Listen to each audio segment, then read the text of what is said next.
Boa noite, dona Eliana. Mas espera um pouquinho, não ponha. Ah, pode pôr a presença.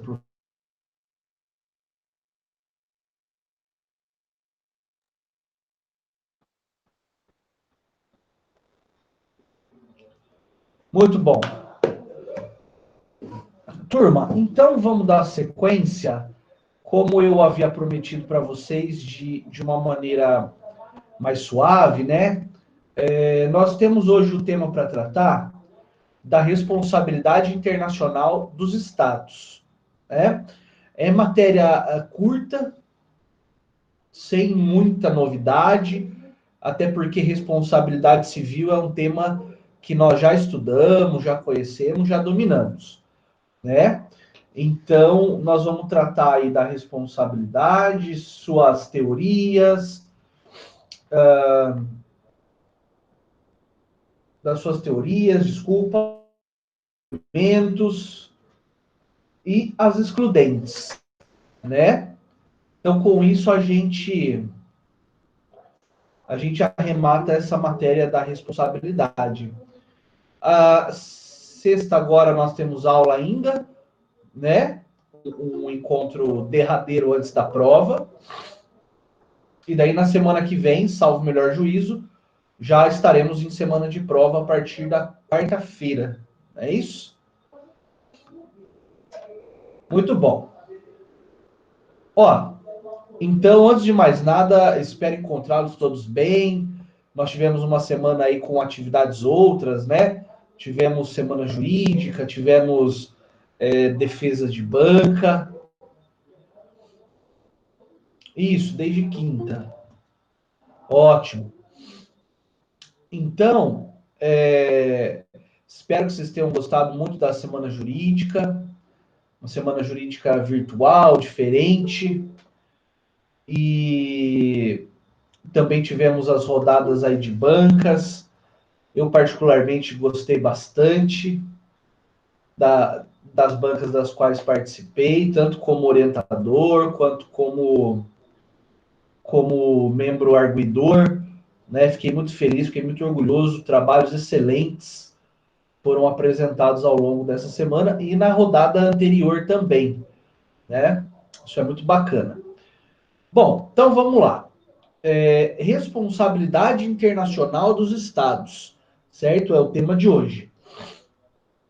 Pessoal, quando nós falamos em aplicar normas de responsabilidade civil a estados e organizações internacionais, nós temos aí um primeiro entrave, né?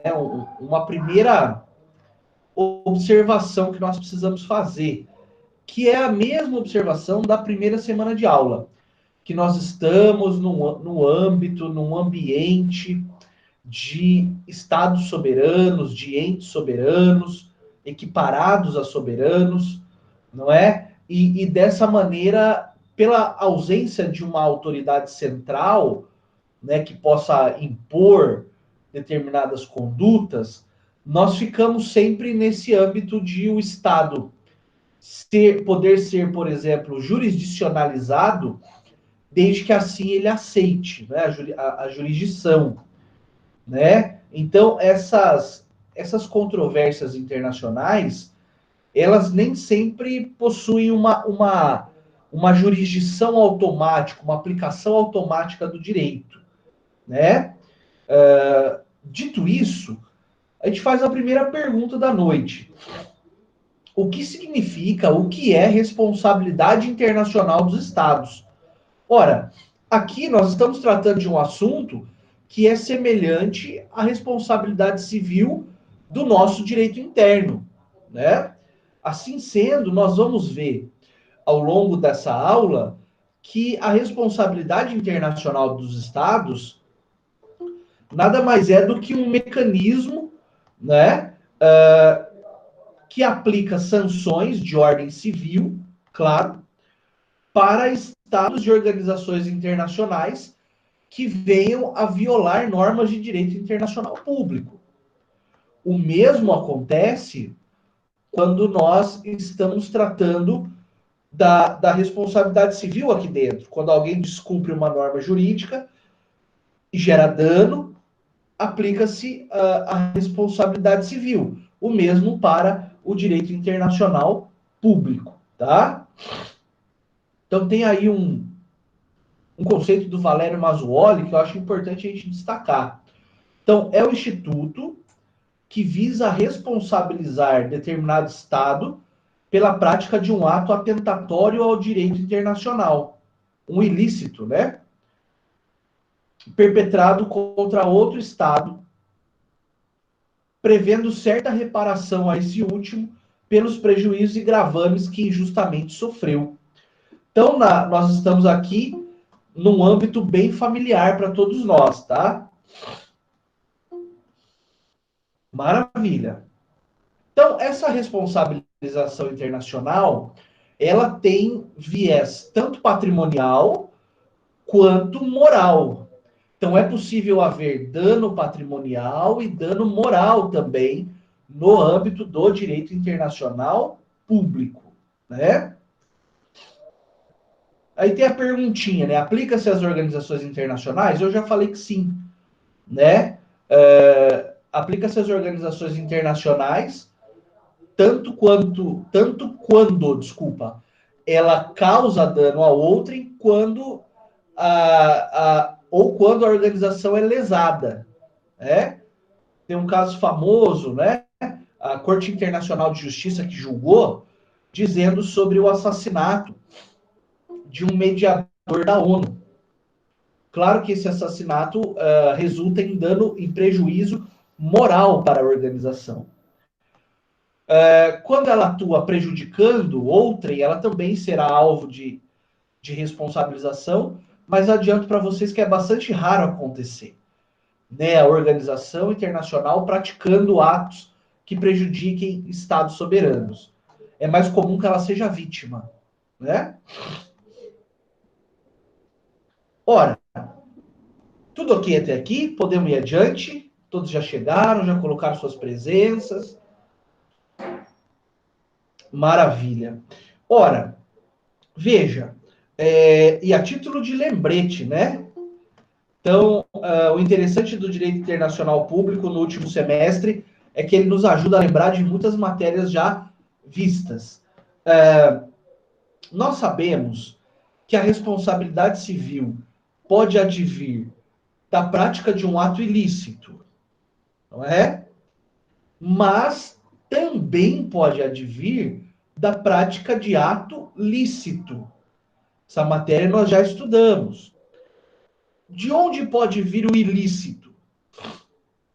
O ilícito pode vir do descumprimento de um tratado internacional, no primeiro momento.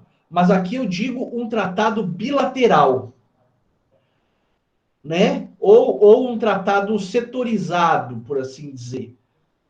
Um tratado que é multilateral ou bilateral, mas que seja setorizado, não sejam aqueles tratados de cunho universal, né, que nós já vimos.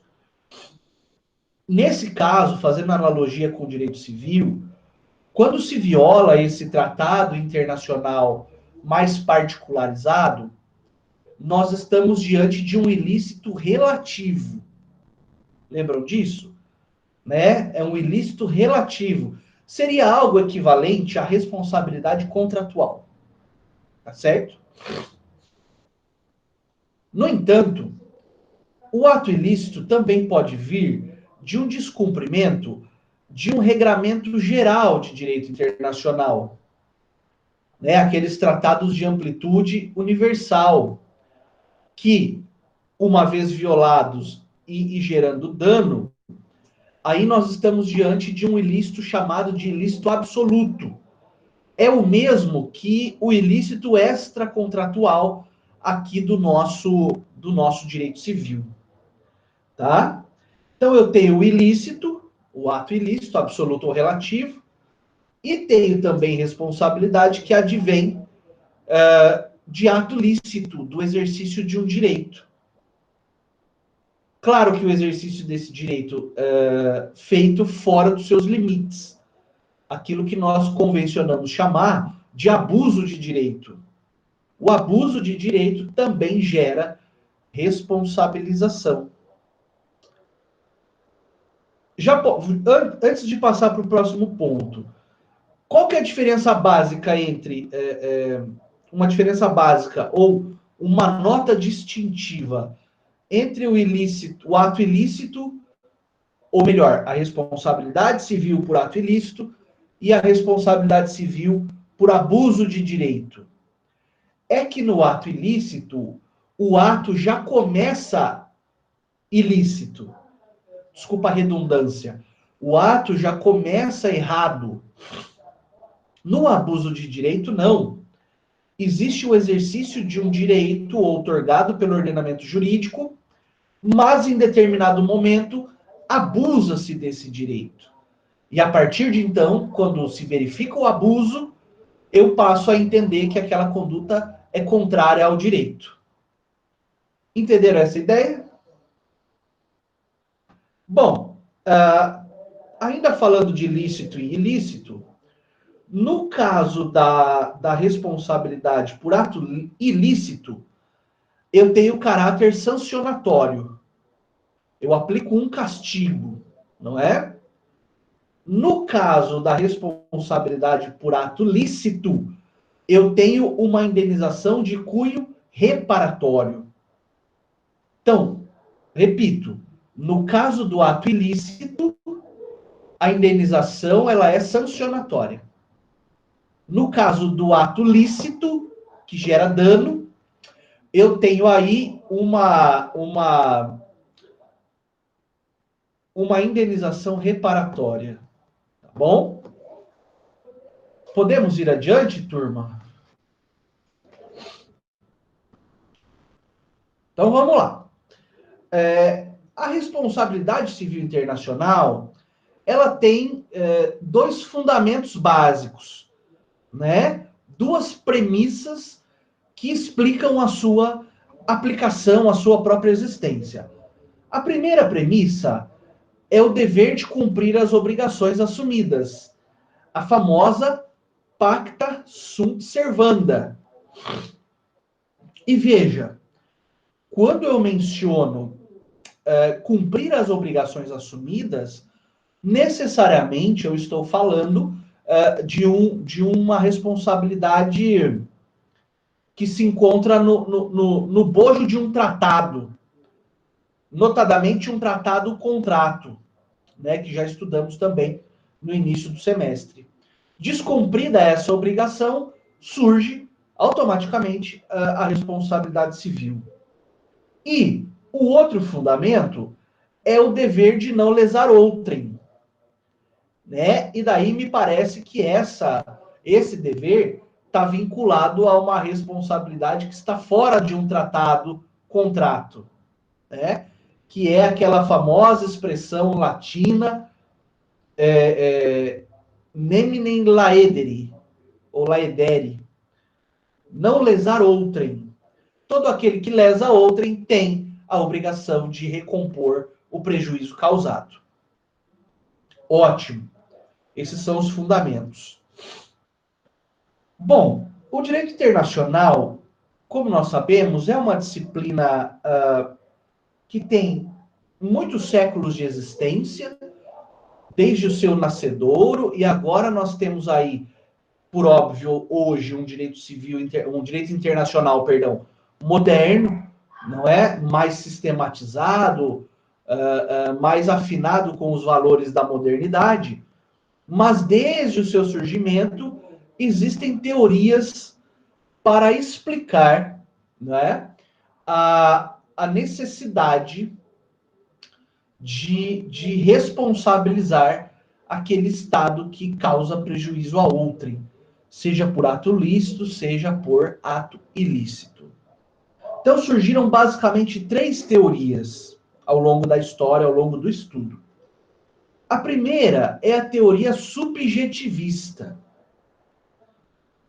Se você lembrar das aulas de direito administrativo e a evolução da responsabilidade civil do Estado dentro do nosso direito, vai ficar muito mais fácil de você entender, porque as teorias são praticamente iguais, né, na sua essência. Então eu tenho a primeira teoria, que é a teoria da culpa, também chamada de teoria subjetiva ou subjetivista. Essa teoria, turma, foi cunhada por Hugo Grossio. O Hugo Grossio é um dos pais do direito internacional, né? Lá há séculos atrás.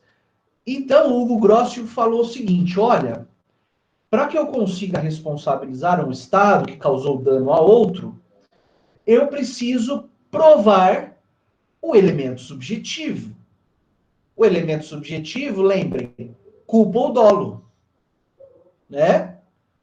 Eu tenho a culpa lato sensu, não é assim? Culpa lato sensu. Se você abrir a barriguinha da culpa lato sensu e olhar lá dentro, tem a culpa em sentido estrito e o dolo, né? Portanto, para a teoria subjetiva, eu exijo prova da culpa.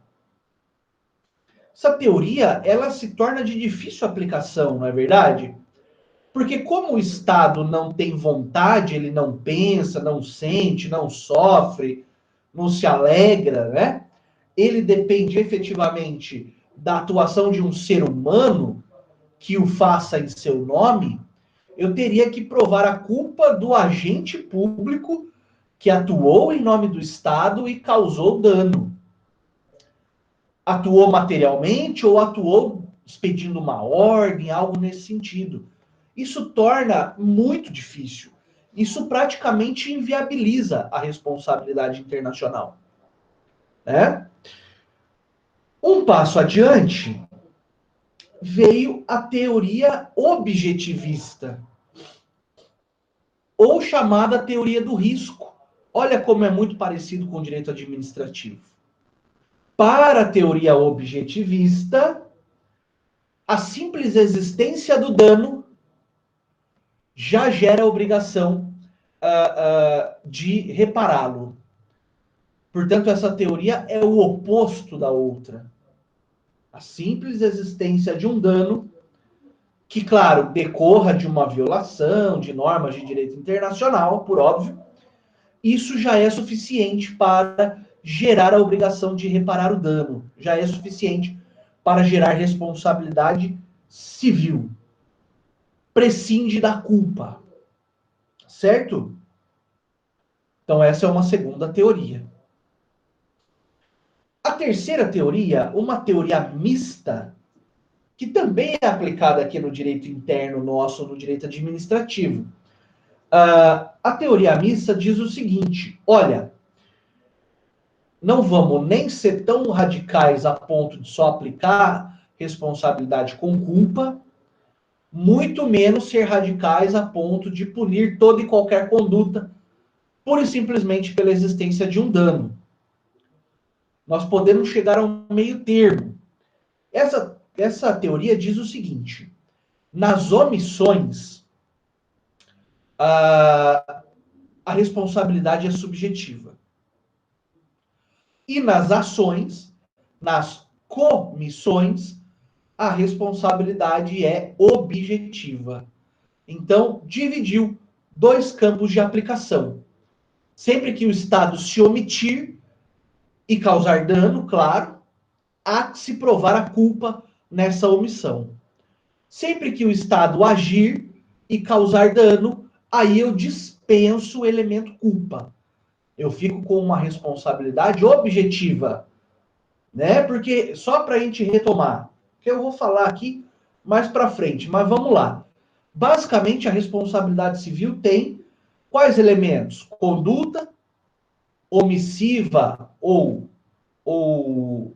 comissiva, né? Uma conduta ativa ou passiva, por assim dizer, um fazer ou não fazer, um resultado danoso, um nexo de causalidade que una a conduta ao resultado e o elemento culpa, o elemento subjetivo. Bom, no caso de omissões, eu preciso provar Os quatro. Os quatro elementos, né? E no caso das condutas ativas, nos fazeres, só três elementos. Eu dispenso a culpa nesse caso, né? Bom, tudo bem. Essas são as teorias que nós já conhecíamos também, em certa medida estamos relembrando. Bom, a reparação desses danos, ela pode ser exigida no direito internacional pelas cortes internacionais, sim, sem problema nenhum. Por exemplo, pela Corte Internacional de Justiça, mas também é possível exigir essa reparação por meios diplomáticos. Seria um meio extrajudicial de atuação. Cabe, por exemplo, cortes arbitrais atuarem?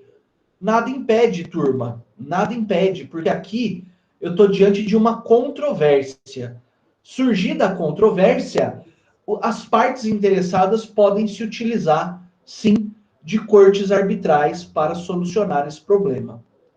Né? A aula de sexta-feira, nós vamos tratar aí de solução pacífica de controvérsias, tá? É matéria rápida, fácil, bem bacana de entender. Maravilha.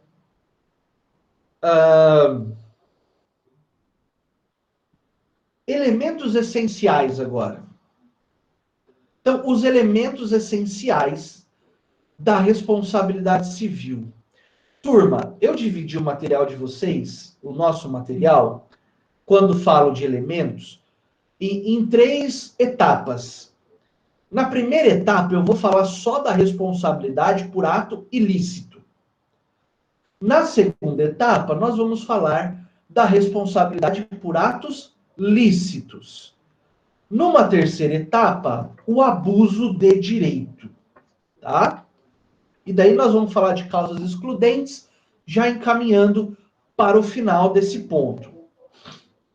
Então vamos lá. Elementos da responsabilidade internacional por ato ilícito. Pois bem, primeiro elemento é o ato ilícito, que é a conduta omissiva ou comissiva que viola a norma de direito internacional. Eu só posso falar em ilicitude se houver violação da norma, concordam? Aquilo que está de acordo com a norma é lícito. Aquilo que viola a norma é ilícito. Muito bom. E aí uma posição doutrinária interessante, né?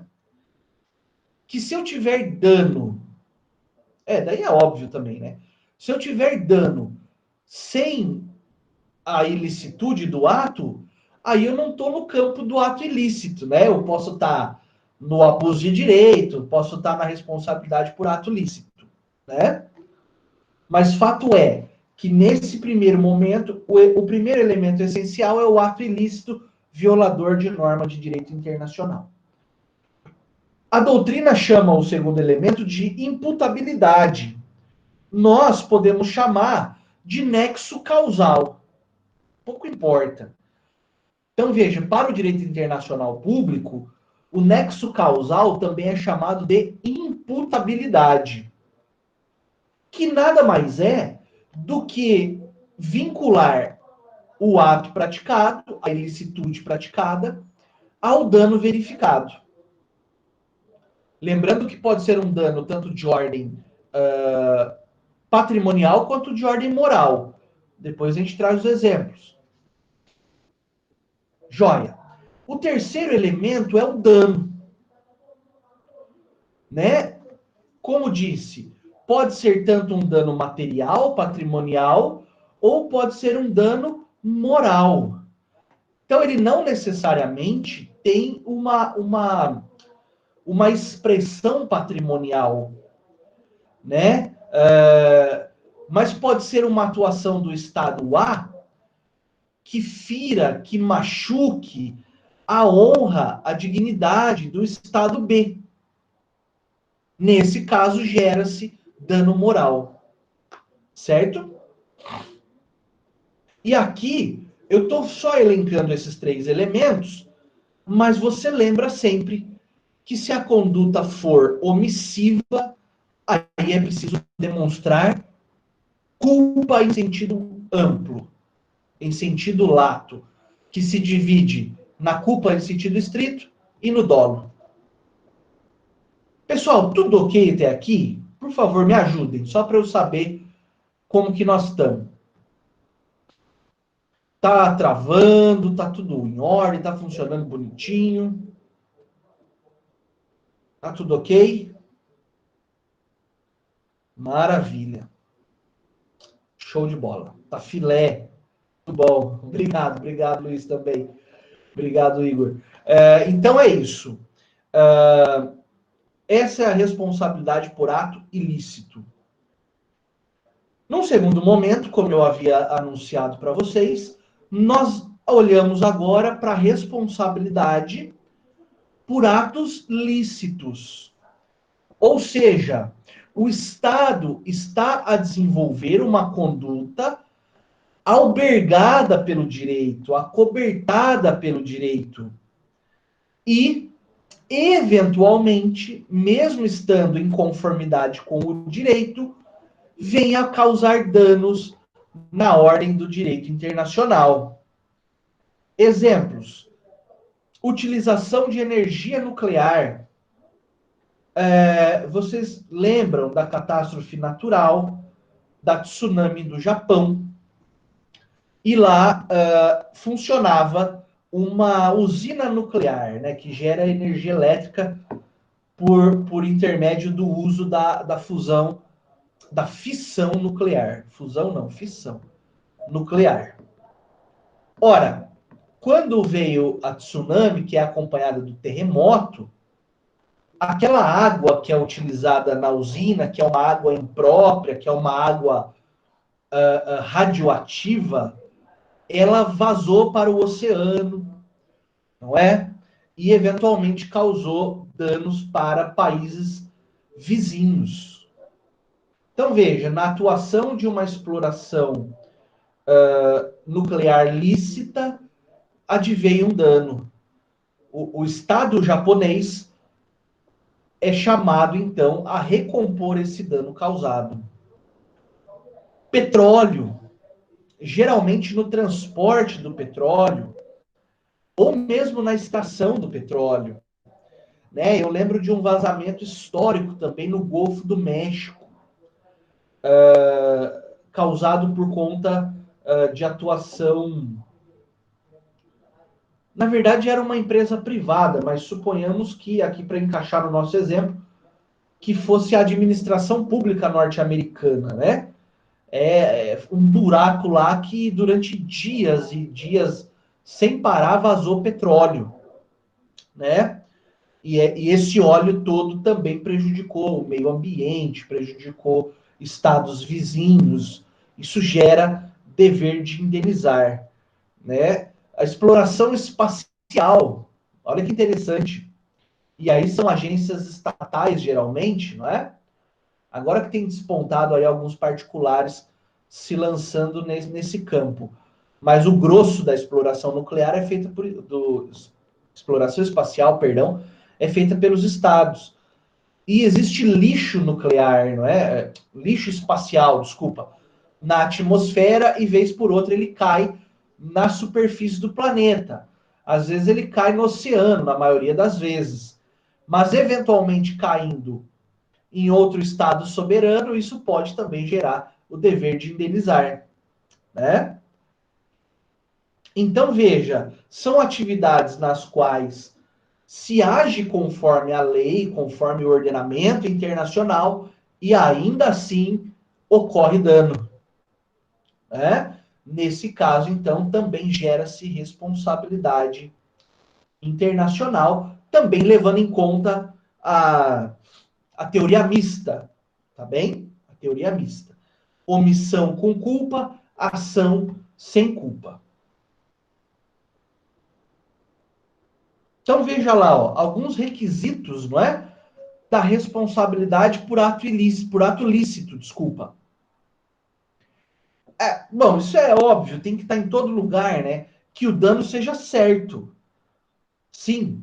Sempre que eu falo em responsabilidade, eu tenho que falar de um dano certo, mensurável. Não posso falar de dano potencial. Dano certo. O nexo de causalidade, né? A imputabilidade. E aqui trata-se de uma imposição do direito internacional sobre a necessidade de constituição de seguros e garantias. Porque, veja, essas atuações nucleares, exploração de petróleo, exploração espacial e tantas outras, são atuações que trazem em si a possibilidade do dano. Toda e qualquer atuação humana traz em si a potencialidade de um dano. E para mitigar esses danos, é comum no direito internacional que se exija a constituição de seguro. Seguro mesmo, igual você faz o seguro do teu carro, da tua casa.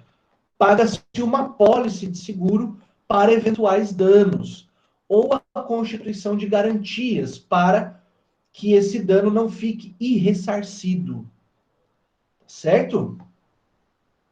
Num terceiro momento, nós falamos do abuso de direito, que é aquilo que eu havia comentado agora há pouco.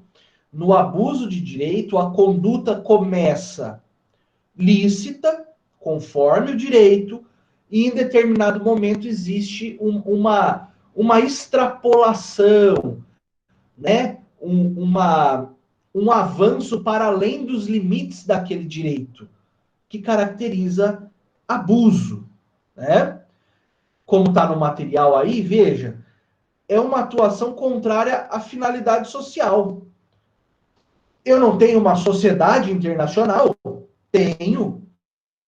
E nessa sociedade internacional é preciso que os entes atuem conforme a função social dos direitos, também no direito internacional. Então, por que se pune o abuso de direito? Esse raciocínio vale tanto para o direito internacional quanto para o direito interno, não é? Por quê? Para que nós não permitamos que a conduta do ente soberano, no nosso caso internacional, se desvincule dessa função social.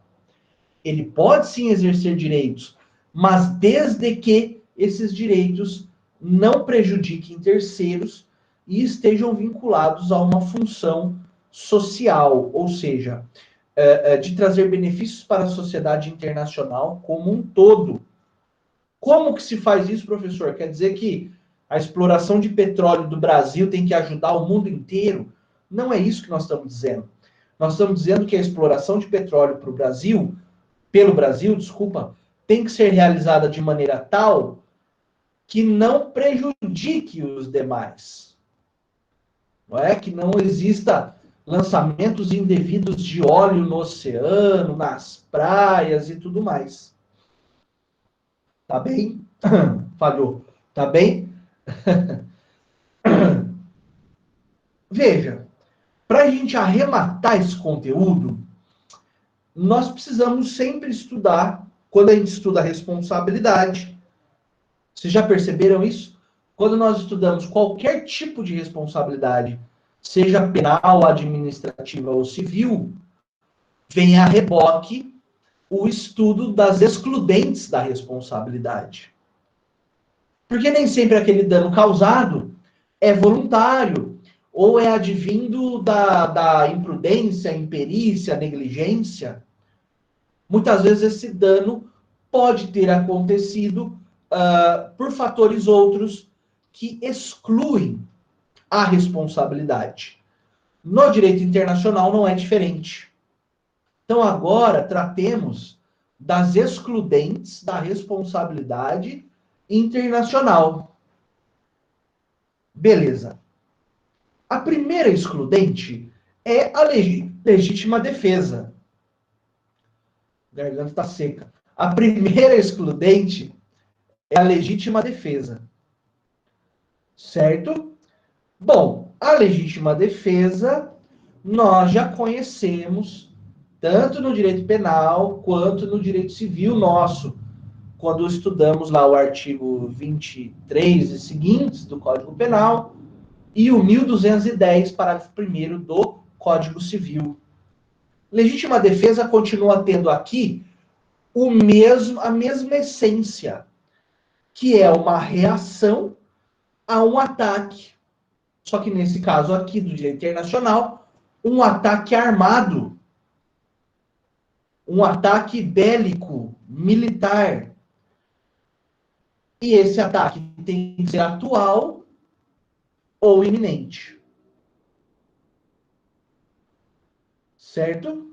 Então, a legítima defesa é a reação a um ataque armado, militarizado, real ou iminente. O Estado atua para defender-se de um ataque que está sofrendo ou está na iminência de sofrer. No direito internacional público, a questão da iminência de um ataque, ela é muito sensível, né? Ela é muito sensível. Porque quando eu falo de duas pessoas se atracando, ou um indo para golpear o outro, fica muito fácil ver a iminência, esse momento, esse hiato, não é? Temporal. Entre a vontade do atacante e a concretização do ataque. No direito internacional público, já se torna um pouco mais difícil, porque as medidas são maiores, não é? Tanto de distância quanto de tempo. O que é um ataque iminente no direito internacional público? Um Estado fica sabendo que o outro está movimentando tropas para dali 2 dias fazer um ataque, para dali 1 semana fazer um ataque. Só fica essa observação, então, quanto à dificuldade de aferir a iminência, né?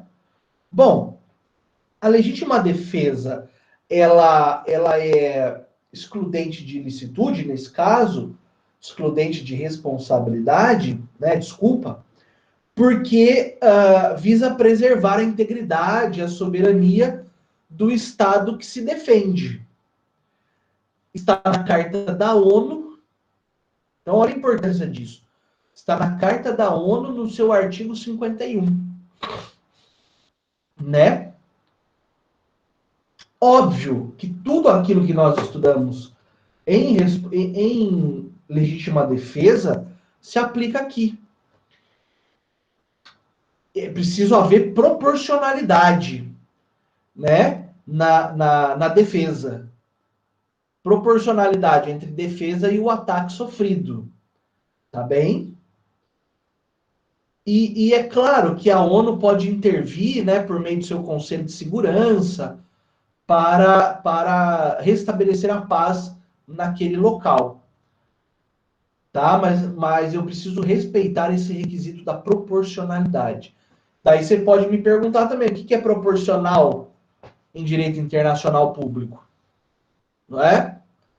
Só a título de exemplo, vira e mexe acontecem algumas elevações de temperatura na região ali de Israel, da faixa de Gaza, Palestina e tudo mais.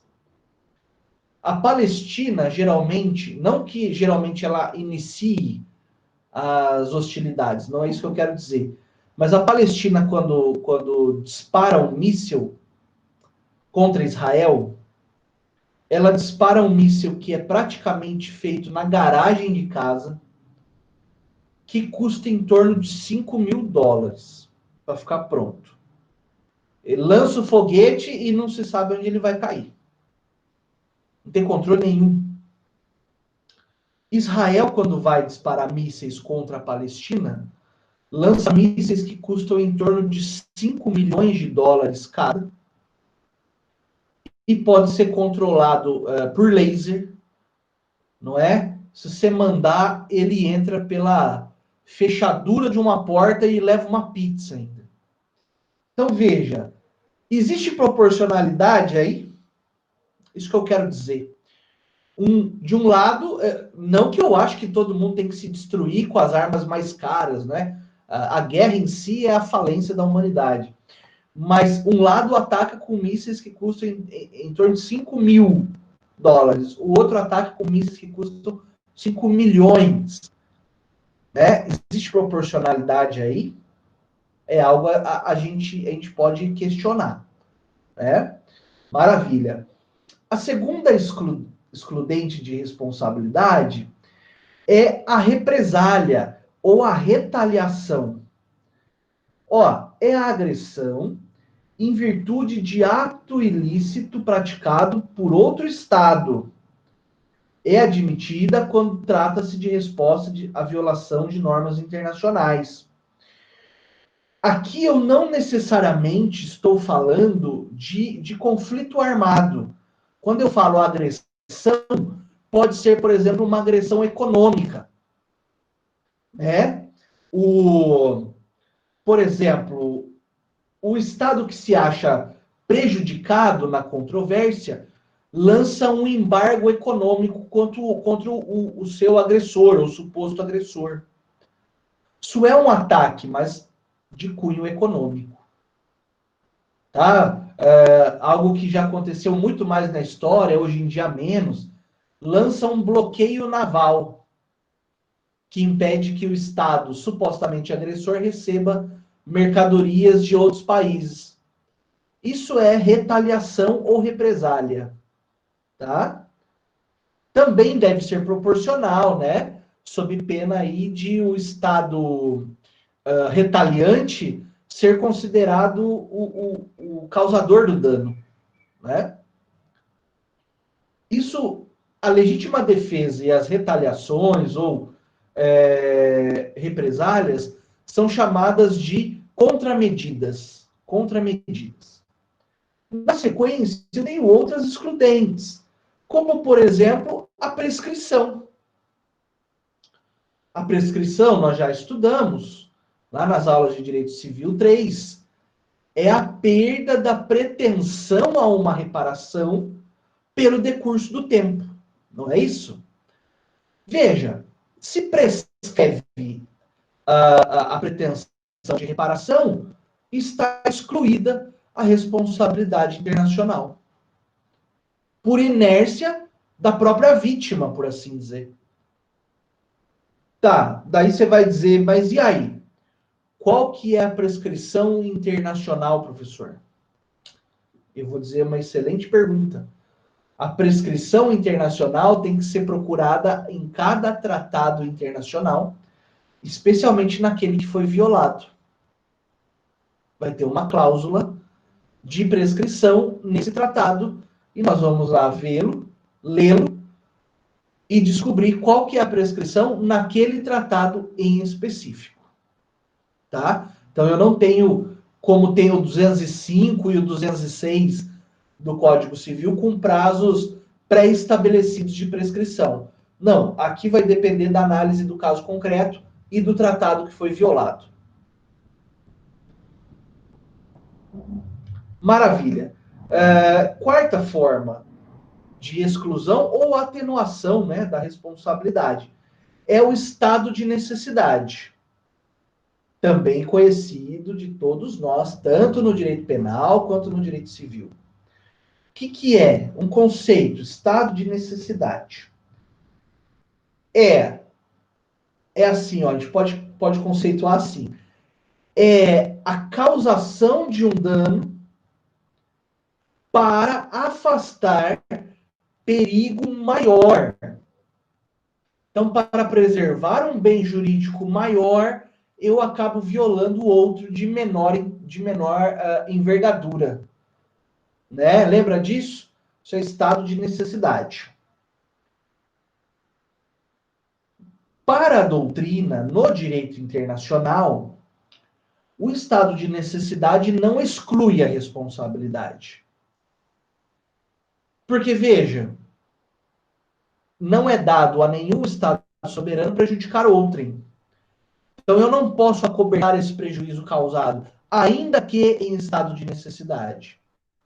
Como que funciona mesmo a sistemática? O causador do dano indeniza a vítima e depois tem direito de regresso contra o causador do perigo maior que foi evitado.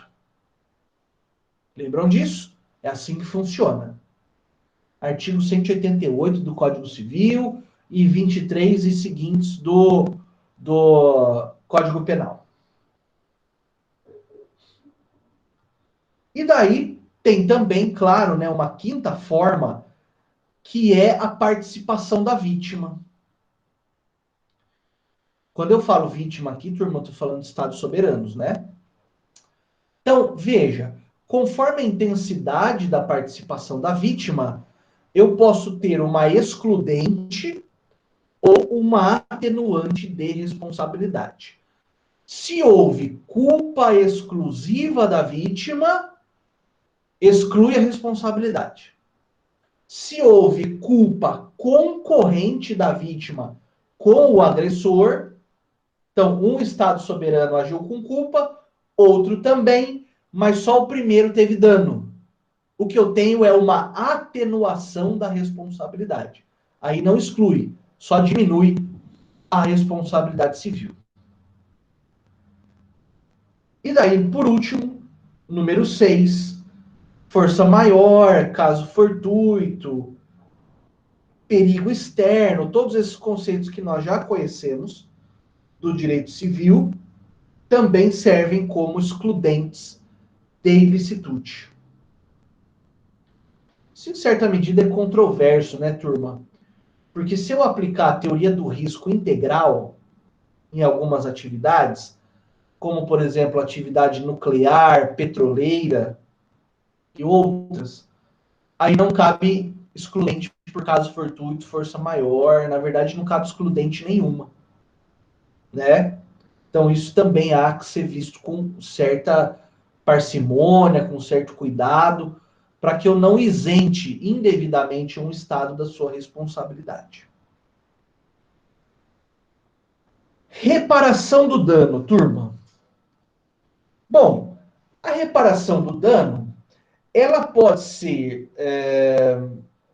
pecuniária, como nós já conhecemos, em dinheiro, uma indenização em dinheiro, ou ela pode ser uma reparação feita por intermédio de um pedido de desculpas formal, um pedido de desagravo.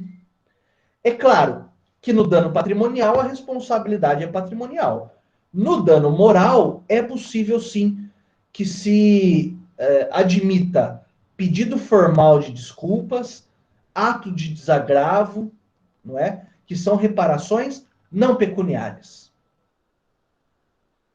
Para encerrar, o Estado, então, é acusado perante uma corte internacional de praticar, por exemplo, um ato ilícito e causar dano a outro Estado dito vítima.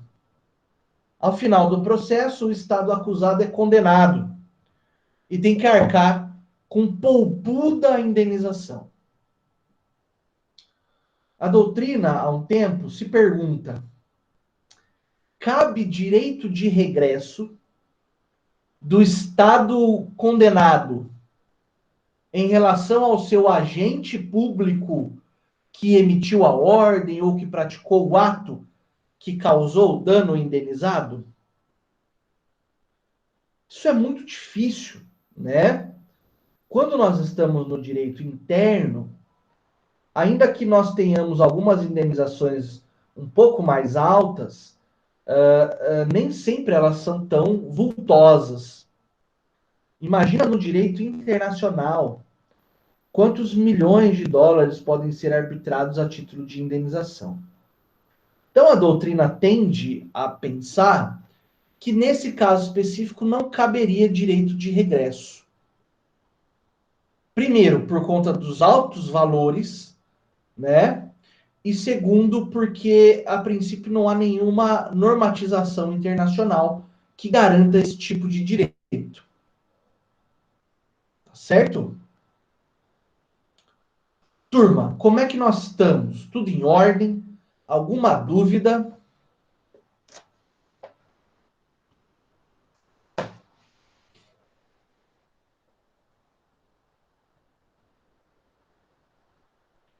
Tudo ok? Tudo certo? Todos acompanham o voto dos relatores? Tá. Então, ó, o ponto para hoje é esse. Nós acabamos de esgotá-lo. Tá? Mais uma vez eu quero parabenizá-los pelas bancas de TCC, pela participação na Semana Jurídica e tudo mais. E dizer então que na sexta nós fazemos o último assunto antes da prova, que é o tema aí da solução pacífica de controvérsias. Combinado? Tá, eu vou então interromper. Tá bom de conteúdo? Mas eu